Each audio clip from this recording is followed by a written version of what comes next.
ውስጤ ድብን ርር እያለ ማለት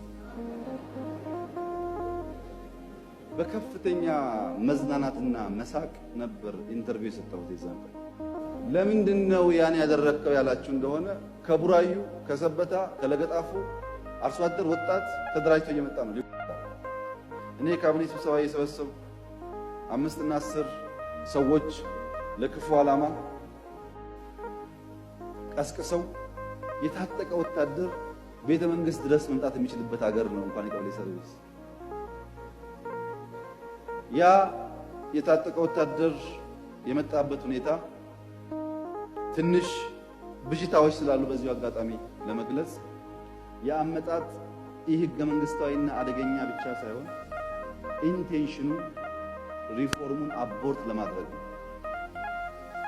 ምንም አይነት ጄኒን ኢንቴንሽን የለው።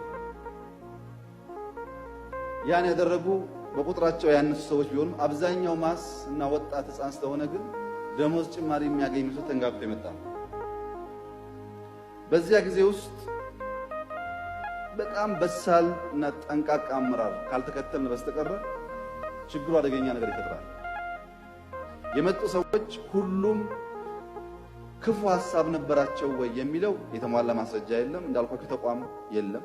ቀድሞ ይሄ ችግር እንደሚያጋጥም የሚያውቅ የለም። ምንድን ያደረግነው? ወታደር ሲቆጣ እንዴት ቁጣውን ማብረድ እንደሚቻል፣ ወታደር ሲፈራ እንዴት ማጀገን እንደሚቻል፣ ወታደር በጦር ሰፈር እንደ ተቋም ሆኖ ተዋግቶ ማሸነፍ ተስኖት ሲበተን እንዴት እንደሚደራጅ ሳይንስ አለው፣ ጥበብ አለው፣ ዕውቀት አለው። ማጀገንም ይቻላል። ስሜት ተሞልቶ ሲመጣም ማርገብ ይቻላል። ይሄ ፕሮሰስ በብዙ ግሪቫንስ እና በተሳሳተ መረጃ ተሞልቶ የመጣ ወታደር የመጀመሪያው ስቴፕ መሆን ያለበት ሪሊዝ ማድረግ ነው። ስሜቱን ሪሊዝ የሚያደርግበት መንገድ መፍጠር ነው። ሰዎች ፑሽአፕ ተሰራ ሲባል እንደ ዋዛ አይተውታል። ፑሽአፕ እና ስፖርት ወይም በጩኸት መናገር ግሪቨንስን ሪሊዝ የምናደርግበት አንዱ መሳሪያ ነው። ከሰከነ በኋላ ይደነግጣል፣ ምን እያደረግኩ ነው ብሎ። በዚያ ስሜት ውስጥ ሆኖ ግን ሌላውን ብዙዎች ውጭ ነው የሚተረቱት ተረት ብናደርግ የሚፈጠረው አደጋ ከፍተኛ ነው። ሪሊዝ ካደረገ በኋላ የሚቀጥለው ሪሊፍ ነው፣ መስከን ነው። ሪሊፍ ካደረገ በኋላ ሪቲንክ እንዲያደርግ ውይይት ይደረጋል። ስቴፕ አለ። መጀመሪያ ስሜትን አረገብን። ከቀዘቀዘ በኋላ ውይይት አካሄድን። ራሱ ኤኬሌ ቀሰቀሰኝ፣ ኤኬሌ አደራጀኝ፣ ኤኬሌ ያደረገኝ ብሎ አወጥቶ ለህግ እያቀረበ ነው። ጥይት ሳይተኮስ ሰው ሳይሞት።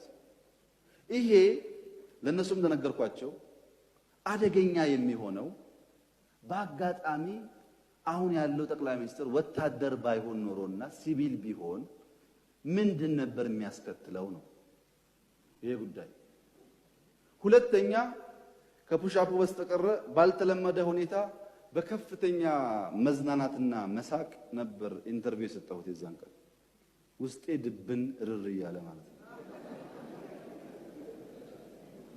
ለምንድነው ያን ያደረከው ያላችሁ እንደሆነ ከቡራዩ፣ ከሰበታ፣ ከለገጣፉ አርሶ አደር ወጣት ተደራጅቶ እየመጣ ነው።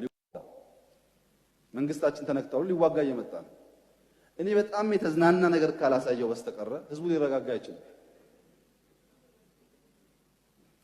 የተዝናናው መስዬ ህዝብ አረጋግጬ ህይወት መታደግ ደግሞ የሰጣችሁኝ ኃላፊነት ነው።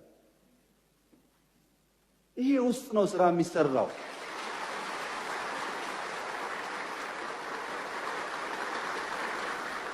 በነገራችን ላይ በዛ ሁኔታ ካለፈ በኋላ ወይኔ አመለጠን ሳንገለው የሚሉ ኃይሎች ነበሩ። አቃለን አንመልከተው፣ ወይም እንደነበረው እንጨፍልቅ፣ እንደፍጥጥ፣ እንሰርና ጸረ ዲሞክራት መንግስት እንሆን። አይችለን ዋጋ ከፍለንም ቢሆን እንሻገር ካላችሁ ግን ፈተናው ከባድ። ፈተናው ደግሞ የሚበረታው ከውስጥ ነው፣ የማይነገር የማይዘረዘር ማለት ነው። ስለዚህ ውጭ ሆነን እንደምንተቸው፣ ውጭ ሆነን እንደምንናገረው፣ ውጭ ሆነን እንደምናስበው አይነት አይደለም።